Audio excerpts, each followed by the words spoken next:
Hello student, today I am taking moral value subject for the class 5 English medium. I am explaining you chapter first. It is precious gift. Raju was a little boy. Raju एक छोटा बच्चा था. One day he had a really bad day. एक दिन उसका बहुत ही ज़्यादा बुरा दिन था. In the morning his mother scolded him for not waking early. सुबह सुबह उसकी माता ने उसको डांटा था कि वो जल्दी सो के नहीं उठा. He forgot to take his English notebook to school. वो अपनी इंग्लिश नोटबुक स्कूल ले जाना भूल गया था, इसलिए the teacher scold him for that. उसकी टीचर ने उसको इस बात के लिए डांटा. आफ्टर स्कूल वॉज ओवर, जब स्कूल ख़त्म हुआ, he almost missed his school bus and had to run to catch it. वो पूरी तरह से अपनी स्कूल बस मिस छोड़ ही चुका था कि उसने दौड़ करके अपनी स्कूल बस को पकड़ा. In the evening he walk to a beautiful park which was surrounded by huge mountains. शाम के समय में वो एक खूबसूरत पार्क में टहल रहा था. वो पार्क घिरा हुआ था बहुत ही खूबसूरत पहाड़ों से. लुकिंग एट द माउंटेन्स को देख करके he also allowed he hate everyone. उसने चिल्लाया आई हेट एवरीवन, मैं सबसे नफरत करता हूँ. A similarly voice come back saying, एक उसी तरह की समान आवाज़, जिस तरह से उसने चिल्लाया था सेम उसी तरह की आवाज़ वापस आई. आई हेट एवरीबडी, मैं सबसे नफरत करता हूँ. आई हेट यू टू, उसने फिर से कहा आई हेट यू टू, मैं भी तुमसे नफरत करता हूँ. Again the voice come back and said, फिर से वही वॉइस वापस लौट के आई और उसने कहा I hate you too. Raju was now quite disturb मतलब परेशान हो जाना. राजू अब परेशान हो गया. He did not want any one to hate him, वो नहीं चाहता था कि कोई भी उससे नफरत करे. He had scared for the boy who was shouting at him for the mountain. वो भयभीत हो गया उस लड़के के लिए सोच करके कि कौन बच्चा है जो उधर से चिल्ला रहा है माउंटेन की तरफ से कि मैं तुमसे नफरत करता हूँ. He came back to home and said to his mother, वो अपने घर वापस आया और अपनी माँ से बोला there is a boy in the mountain, he think just like me and say the same thing. वहाँ माउंटेन में पहाड़ों में एक लड़का है जो बिल्कुल मेरी तरह सोचता है और वही बातें कहता है जैसे कि मैं कहता हूँ. I say he does not seem like a good boy, मुझे लगता है कि वो अच्छा लड़का नहीं है. The voice you listen near the mountain is an echo, जो आवाज़ तुमने सुनी माउंटेन में वो इको थी, तुम्हारी प्रतिध्वनि थी. जब आवाज़ लौट करके वापस आती है तो उसको प्रतिध्वनि कहते हैं. It will say what ever you से, वो वही कहती है जो कि तुम कहते हो. मदर एक्सप्लेन, मदर ने ये बात उसको समझाई. वॉट डिड यू से, तुमने क्या कहा था. शी आस्क्ड, उसने पूछा. I said I hate you, मैंने कहा था मैं तुमसे नफरत करता हूँ. राजू सेड, राजू ने कहा.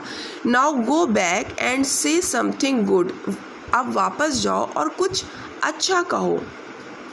अबाउट हिम, उसके बारे में. देन सी वॉट ही से, तब देखना कि वो क्या कहता है. So Raju went back to the park, तो राजू फिर से पार्क में गया. And he thought for a while and said, और उसने कुछ सोचा और बोला I want to be your friend, मैं तुम्हारा दोस्त बनना चाहता हूँ. The same word come back to him, वही शब्द जो है वो वापस आए. He said many more nice thing, उसने फिर और भी अच्छी चीज़ें कहीं. Each time the echo said the same and this make him very happy. हर बार जो प्रतिध्वनि थी उसने वही आवाज़ वही बातें फिर से राजू को कहीं. इससे राजू बहुत ज़्यादा खुश हो गया. Raju went back and said his mother, Raju वापस गया और उसने अपनी मदर से कहा if I make him happy, अगर मैं उसे खुश करता हूँ, ही मेक मी हैप्पी टू, तो वो भी मुझे खुश करता है। इफ़ आई से नाइस थिंग टू हिम, अगर मैं उससे अच्छी बातें कहता हूँ, ही से नाइस थिंग टू मी, तो वो मुझसे अच्छी बातें कहता है।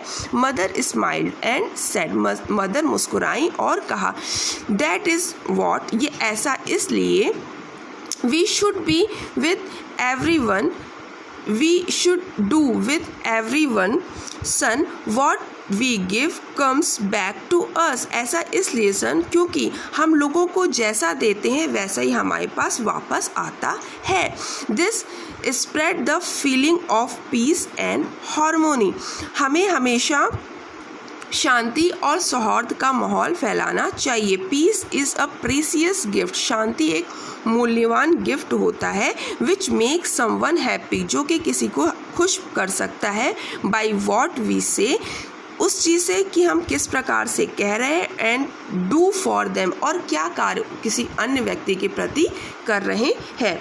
Children, peace is the most precious gift, बच्चों शांति एक बहुत ही मूल्यवान गिफ्ट होता है। You can give any one, आपको ये हर व्यक्ति को किस देना चाहिए। It come for the heart, ये आपके दिल से निकलता है। When there is peace in the heart, अगर आपके मन में शांति और सौहार्द होगा, there is also love and happiness, तो आपके दिल में प्यार और खुशियाँ भी होंगी। When there is no peace in your heart, अगर आपके मन में शांति नहीं होगी, देयर इज़ एंगर, फियर और सैडनेस, वहाँ पर आपके हृदय में गुस्सा, डर और दुख होगा। You can give this gift everyone and to everyone thought kindness, आपको हर किसी को पीस का गिफ्ट देना चाहिए और हर किसी से दयालुता, politeness, love, respect, friendship and obedience रखना चाहिए। लव मतलब प्यार, रिस्पेक्ट मतलब आदर, फ्रेंडशिप मतलब दोस्ती, ओबीडियंस मतलब आदर। In return you to get the same thing, तो आप वापस वही चीज़ें पाएंगे। इट मीन्स अगर हम किसी से प्यार से बात करेंगे, शालीनता से बात करेंगे, रिस्पेक्ट से बात करेंगे, दोस्ताना व्यवहार रखेंगे, तो हमें भी सामने वाले पर्सन से वैसा ही बिहेव मिलेगा। सेम थिंग वो हमारे साथ करेगा। So you must fill others heart with peace, तो आपको दूसरों का भी हृदय शांति से भरना चाहिए। This chapter is complete.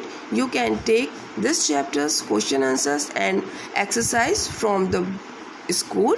We will meet in our next video. Till then, stay at home. Bye bye.